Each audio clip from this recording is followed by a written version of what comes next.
J'ai fait un contrat de non-divorce.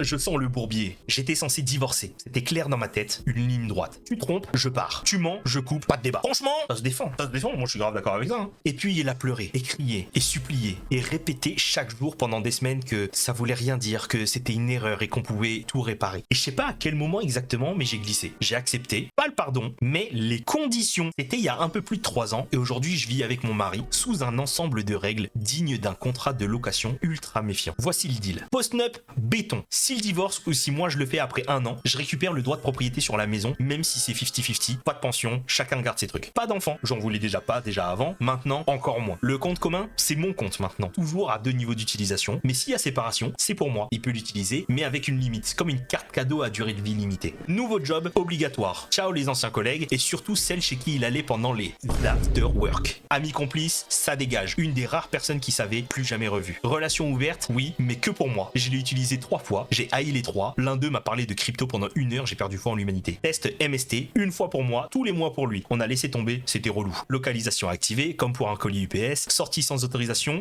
non, s'il veut sortir seul, il demande. 0 alcool, il avait un problème, pas directement lié à l'infidélité, mais j'ai profité de l'élan. Et surtout, pas de plainte, aucune remarque sur les règles, tu joues, tu respectes le contrat. C'est pas une relation, c'est plutôt une start-up du pardon. Et pourtant, ouais, je suis heureuse, enfin je crois. Je suis pas en train de brûler de rage tous les jours, c'est déjà ça. Les souvenirs me remontent parfois, mais ils s'éteignent vite, comme une appli qui rame. Lui, il dit qu'il est heureux, qu'il ne regrette pas, et honnêtement, il fait tout pour que ça marche. Il coche les cases, il joue le jeu. On a du sexe à peu près comme avant, ça a mis longtemps à revenir, mais c'est là. On a vu une psy de couple, 2 séances, la psy m'a détesté, je l'ai senti. Il a vu une thérapeute seule pendant un moment, je crois que ça lui a fait du bien. Et maintenant, tout ça, c'est notre secret, personne sait, personne voit rien. De l'extérieur, on est juste un couple normal, fonctionnel, mais discret. Mais à l'intérieur, c'est un peu autre chose. Voilà, c'était mon petit carnet de bord conjugal version juridique. Est-ce que je me sens parfois comme une dictatrice domestique? Est-ce que ça me dérange? Pas vraiment, c'est le prix. Oh waouh, oh waouh, les gars.